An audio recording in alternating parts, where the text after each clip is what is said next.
Hello, everybody. Welcome to episode 225 of our Your Next Level Mastermind. And this one's different because it's not really a mastermind at all. It's the members of our family sharing two things that are real about themselves and one that is made up completely. And we've got to work out what's what. That's what it's all about. So to get us started, let me share. I'll start it off for you. And here are my three. And they're not in any particular order, right? The first one, in my first year in sales, I earned $100,000. The second one, in 1974, I qualified in the Guinness Book of Records. And my third one is my father's two brothers married my mother's two sisters. There's my three. I think the lie is you made $100,000 your first year in selling. Thank you, Brian. Okay. Anyone else? I think the lie is that your two brothers married your mother's sisters. Or I the think last that one. Yeah, the last one. That's what I think. Okay. My father's two brothers married my mother's two sisters, right? Okay. What else? Anyone else got a thought? Okay, in interest of time, hello, Vangelis. In interest of time, this is the truth. You got me, Brian. In my first year in sales, I did not earn 100,000. Good job, Brian. I earned $72,000, but Not not bad. 100. That's Not pretty bad. good. Okay. The two truths were definitely true. Okay. In 1974, I was in the Guinness Book of Records. Oh, wow. The reason for it was in that year, 1974, which is last century, right? I was playing rugby for a team in Australia and we played against New Zealand. And the New Zealand team beat us 108 points to 0. And at that point in time, it is the world record in rugby. So I was in the Guinness Book of Records as part of that. 1974. The other one was my family, and that is true. My father's two brothers married my mother's two sisters. It happened during World War II, and the interesting thing was two of the brothers didn't know that they were marrying sisters. They didn't know. But enough, I don't want to go any further with that. So they're mine, okay? Who'd like to go next? Brian K. McNeill. Yes, yes. This is a great game. I played not that long ago. All right. Firstly, I'm 5'7", and my legend in New York was made in basketball. And I used to regularly dunk a basketball. I was the editor of my school newspaper starting in the 10th grade, and I pretty much wrote half the articles of it. In my last marriage, I did almost all of the cooking. And in this marriage, I do almost none of the cooking. So those are the three. Regularly dunking the basketball, editor of my school newspaper, and the percentage of time I cook. Okay, everybody. Which one's the bold-faced lie? You like to cook. I'm going with the third one. Okay. Don't say any, Brian. The editor one. The editor one. The editor one? Okay. Yeah. 5'7". Yes. Yep. 5'7". I am 5'7". I am 5'7", yes. I don't think Dunking the basketball. that's mine. I don't think I'm going as well with the third one because such a good cook, Brian. You can't give it up. No way. good stuff there. You're good stuff. The truth, All the right, lie was I regularly dunked the basketball. I've only dunked the basketball once on a regulation goal. That was the lie. And my wife does almost all the cooking or I'm we not eat good out. at this game. But whoever gets dunking the basketball, that's the correct answer. So talk about the other two that are true. Share a little bit about yourself. You've got 2 minutes. I was the editor of my school newspaper in the 10th grade, and I took it so seriously. I wrote almost all of the articles myself, and I knew my articles so well, people could hold up the newspaper, and I could be on the other side of them, and I could read my article to them. I won the school writing contest in the 9th grade, so I became the editor in the 10th grade. And my last marriage, we had the children. I did almost all of the cooking. They didn't even think about my wife as anything that were hungry. They was just dad, because dad did all the cooking. And but my wife here has taken over the kitchen. It's her kitchen, and she's an excellent cook. And I almost never cook anymore. I have to almost beg to cook. Well done. Yes. Well done. Who'd like to go next? 2 truths and 1 fib. I'll go. Oh, Okay, Kristine, over to you. Okay. I was a finalist at Amworth Country Music Festival in a songwriting competition. And the second one, I won a bodybuilding competition. The third one, I was a 3rd dan black belt. Ooh. Very good. I'll go with number 3. The black belt. Okay, don't answer yet, Kristine. No, I'm going to go with number 1. I don't Yeah. think I come Great. from Tamworth, okay, and I don't think you actually won a prize at the Tamworth Country Music Festival. That's what No, I I'm think. going with you, Peter. I'm on that one too. I don't think Even though you you won the are a- bodybuilding competition. I think you Yeah, might have number been in a 3. bodybuilding competition, but won it. I think that's different. Yeah. Anyone else? It's good you got guesses on all 3 though, Kristine. Okay, Kristine, over to you. okay. I was a finalist at Tamworth Country Music Festival 2 years running. Woo! Yeah, Congratulations. I didn't win it, but I was finalist. And I was a 3rd dan black belt. And I didn't win the bodybuilding competition. I came 3rd. 2 for 2. So Brian, you got that one right. Well done. Well done. Thank you, Kristine. Who'd like to go next? I'll take it. Okay. I graduated from the Harvard Business School. I am a United States national champion barefoot water skier. And yes, and I won a tap dancing tournament when I was 12 years old. I I'm think going with the tap dancing. no, I'm going number 1. I don't think you're a Harvard graduate That's because I right. know you've never had a job and you've always worked for yourself. So Yeah. That's why I've gone that one too. He worked for So what- himself and his father, right? So One was Harvard graduate. The second one was A barefoot water water skiing. skiing barefoot water skiing. champion Right. many Yeah. times over. Yeah. That Okay. one's true. I'm a barefoot water skier. I never won a tap dance tournament in my life, but I was 12. But I am a Harvard Business School graduate. I took the owner president management course when I was 35 years old, and there was 62 case studies in my class. It was a 3-year experience for 4 months each year for 3 years. Well done, Tony. there you awesome, go. Okay. awesome. Harvard graduate. I wouldn't have. Wow. No, nobody could guess that. Imagine. Who'd like to go next? Thank you, Tony. This is fun. John, what about you, John?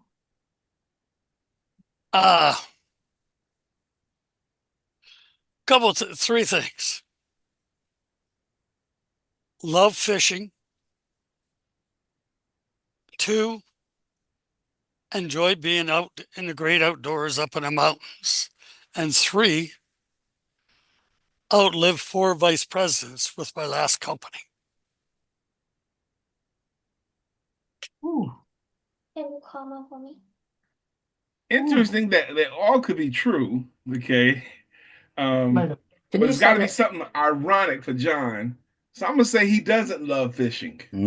I agree, Brian. I'm Yeah, with the fishing one too. he was always busy at work, wasn't he? And I can definitely believe he outlived vice presidents. I definitely could believe that. They're rotating. That's a revolving door. He worked hard in that business. What was Yeah, I'm going number one. Okay, what was the second one? He enjoys the great outdoors, especially in the mountains. Oh, yeah. Yeah. Well, that Yeah. does. Yeah, I'm going for number one too. I really love fishing, especially when I was in the mountains in Alberta. Trout fishing was really great. Put Oh, corn on the hook, like kernel corn on the hook. Great way to catch trout. Obviously learn living in something the new great every day. obviously living out in the great outdoors. We're up here by the Canadian Shield. Mm. That and we're living off grid, so I have to like the outdoors for that one. And I only outlived 3 vice presidents, not 4, Oh, in my last job. That was tricky. That was a tricky. trick. Yeah, that was a trick. Very question. tricky. well done. Well done indeed. And there was a president, so outlived 1 president. So, there was 4 of them, but there was only 3 vice presidents. Okay, thank you, John. You fooled us. You got us done. Well done. Hmm. Who'd like to go next? Don't be Vangelis, shy. you got to have some interesting stories. Yeah, I reckon. Come on, George. Sure. Okay. The first one is that my best friend, without my knowledge, ended up marrying my aunt and became my uncle. Which, the other one is, I hate cooking, and it's something that I just don't do. I always like to leave that to somebody else. And the third one would be, I was married for just over 30 years. They all could be true. So I let's don't know think about of- the third one. That is good, George. You got me. My goodness. Oh. It's good if I got you, Married Peter. for over 30. But I think the the last ironic one. one of his best friend without him knowing. Yeah. That's a bit of detail. Became his uncle. So I'm gonna go with that's a truism. I think that's true too. I'm gonna choose the cooking. He said that was something that he made his point though. Yeah. He said, I don't enjoy cooking. Something I just don't do. I leave that up to someone else. So he kind of gave Mm. units of conviction behind that. It's got to be 30 years. I had 30 years married. Yeah, I'm That's- going with number 3. Okay, I'm George. staying with cooking. I'll go with the cooking only because when he was living on his own, that had to suck. And he was always eating in restaurants. Good point. Well, my friend did marry my aunt, and I didn't find out till I was getting married that he was going to marry my aunt. So that's true.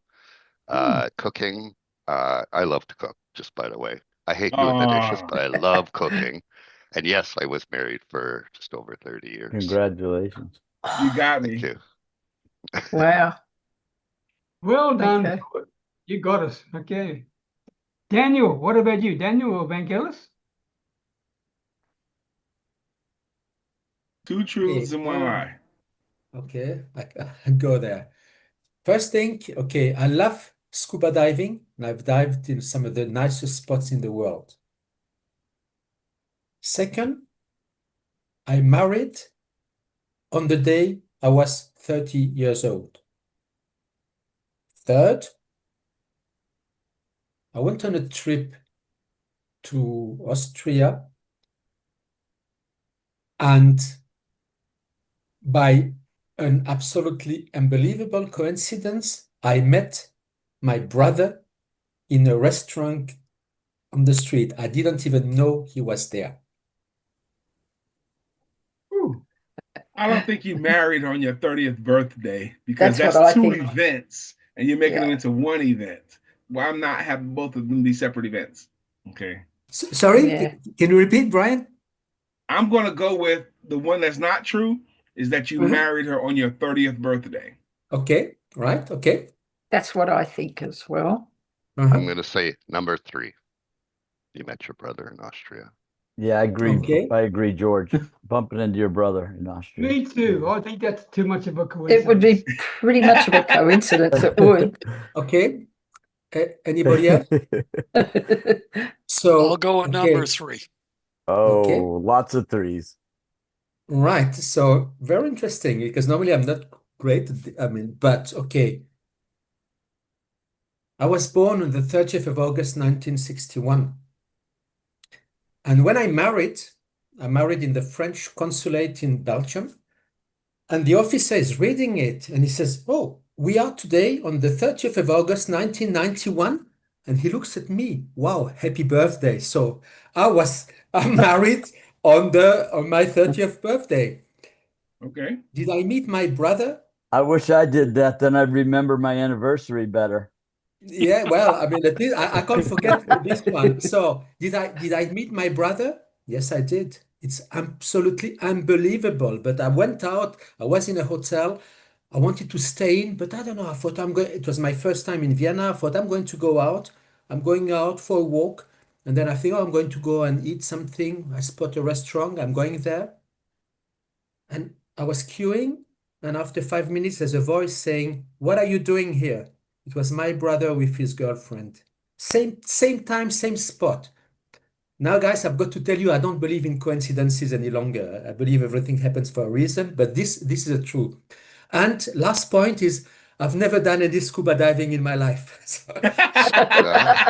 But you said you scuba dive in some of the most beautiful places in the world. I and- know, but well, so well, got actually, me. I've done with the snorkel in one place, but I've never. So, and I'd love to do it. So, Well done, Daniel. Well done.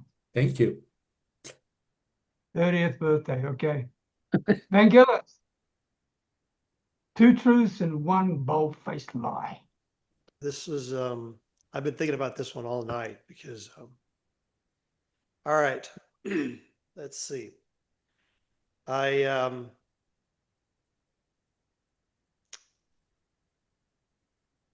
started tap dancing and doing ballet when I was 4 years old.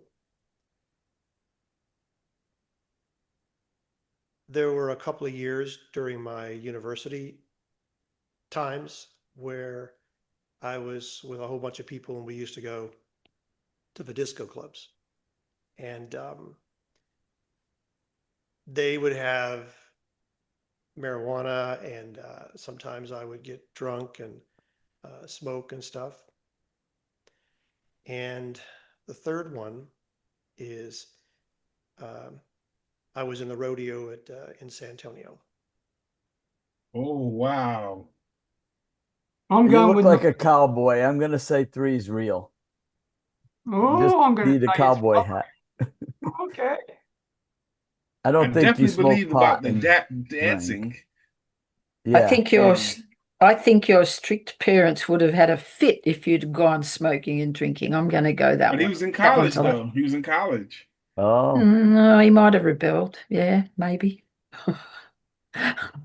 I don't think he was in the rodeo. I'm gonna go with that one. oh Three. boy. I'm going as well for the rodeo for the 3. Yeah, 3. Yeah, let's do 3. I'm gonna stay with number 2. I started doing tap dancing and ballet when I was 4. I actually played piano in the rodeo when Myron Floor and Anakani from Lawrence Welk came down. And I have never been drunk a day in my life. Good job. I nailed that Good one. job. We didn't think about other jobs than either riding the rodeo or rodeo clown, but playing the piano. You guys might not know it, but I'm sober 20 years. I could pick a alcoholic addict out of a crowd anywhere. Wow. And I bet you could, I just did. Well done, Vangelis. Well done indeed. Is The anyone I've missed? the marijuana thing was interesting because we did go disco dancing because that was 1977, 78 when I was in the university. And Staying alive, staying alive. That's right. exactly, John Travolta and all that.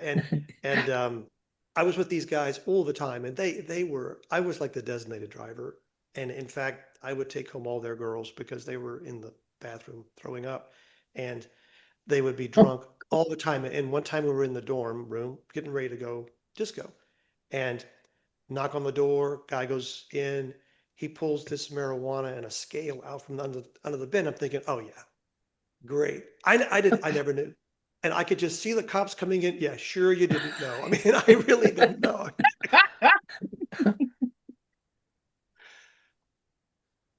Anyway, okay. That was funny. Anyone else before we, because we'll call it quits if you want to. Any other stories you want to share about yourself? That maybe people don't know about you. You got a chance. All right. Go. I've jumped out of a plane 35 times in the military. I am an airborne soldier, 35 jump chump.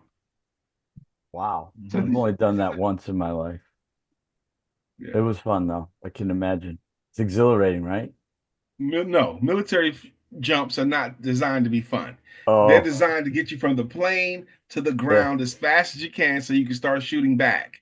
Okay. oh. There's no hanging out and having a ball and all that stuff. And there's no gentle landings. The military landings are like if you drop a banana on the floor, it's gonna go like that. Oh. That's what it's supposed to be like. So, but I've done it 35 times. Thank you, Brian. Anyone else? Yeah, Yeah, go ahead. Go ahead. No, go on, Vangelis, go. There was a guy who was a Marine, and he was at our university, and he wanted a sparring partner, and I said okay, and so for about 2 or 3 semesters we sparred together, and a lot of the things that we would have this bag, and I would hold this bag, and he would literally, I'd be airborne when he would kick me. And one time he would give me a catcher's glove, a mitt, and he would say, I'm gonna do a roundhouse. And I said, yeah, but as soon as I could hit, and he already had the glove off me before I could even speak about it. Wow. I mean, it's just, and that was one of the most amazing times and fun times those couple of years where I sparred with him. It was just so much fun, kickboxing and all that. Wow. Thanks for sharing. That's good. I Kristine? bet. Oh, sorry. Go ahead. I abseiled down a 125-foot cliff and did that about 3 or 4 times because it was so much fun. Wow. Wow. I No bet you fear? guys didn't know that I have. Sorry, go ahead. No. Go, Tony. Cliff jumping. I've done that before too, right? In the water, right? Kristine? You've done it in the water. Yeah, jumped off cliffs. Oh, you jumped off them.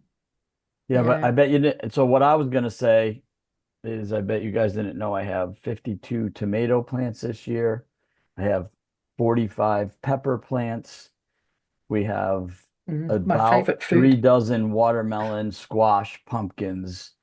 The string beans are unbelievable. My garden is really amazing this year. My son and I garden together. We have 4 raised beds that are 12 foot by 4 foot, and I took 55-gallon drums, cut them in half, and we have potatoes, edamame, which are soybeans, you name it, we're growing it. Peanuts, all kinds of cool stuff. Is that at your home? Lettuce is You grow unbelievable. them at your home?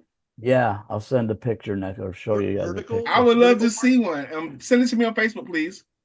Yes. It's Sorry. vertical farming?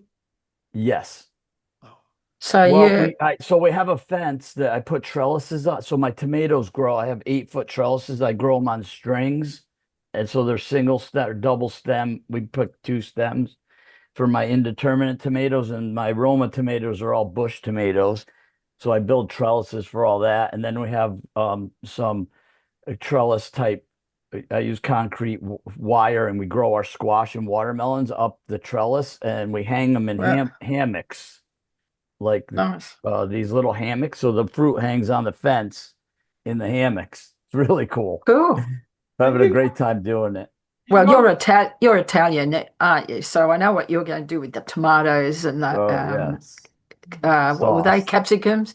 Yeah, You're going to roast the people call it- capsicums and then put them Oh. in olive oil and garlic and stuff like My that. gosh. Mm. And the hot peppers are amazing too that way. Yeah. Yeah, Scorpions nice. and habaneros. So it's fun. Gardening's fun. Little tit about me. Anyone else before we go? Thanks, Tony. Mr. Greenfingers. Anyone else? When I was a young lad in the military police, I don't know if any of you have seen what they call a Sallyport gate. We were on a nuclear base, so you raise the gate, you drive in, you lower the gate behind it. The driver has to get out, come through a turnstile, get his pass or turn it in, go back to another turnstile, and then they can either raise the gate, let him into the base, or raise the gate and let him out. Well, one time the base commander's coming through, and he's going like this to me to come out and get his pass. And I went, nope. So he's starting to really wave his hands. Nope. He's starting to get really pissed off. So me being a nice guy, I went and had a coffee. And I said to my sergeant, I walked up the stairs. My sergeant said, you know who you got locked in the Sallyport? I said, yeah, I'm well aware who it is. He said, what are you doing? He said, I'm going for coffee. He said, I'm getting the hell out of here. I don't want anything to do with this. He goes out the back door so the base commander can't see him. I went and had a coffee, come back. The base commander's standing at the man gate. Like he's locked in, he can't go anywhere. Open the gate. Yes, sir.